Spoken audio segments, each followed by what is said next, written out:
started streaming because I wanted to share my passion with the world.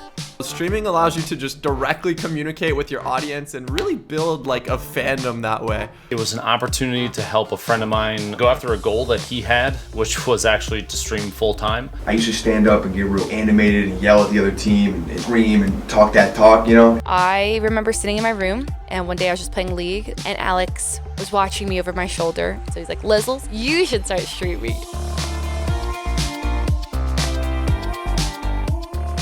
I stream on an NZXT gaming PC because I love them. They're the best PCs for streaming, in my opinion, and I've been streaming for the last year and a half. It made my life a lot easier. It's simple. I don't have any technical difficulties anymore. It literally has everything you need and then some. The power behind these things is crazy. I can always rely on it to do what I need to get done when streaming without causing any issues or FPS drops. So you gotta make sure you get the best stuff, and NZXT is definitely front of that line. You guys should all check out the NZXT Stream Bundle. Do it! See you guys soon.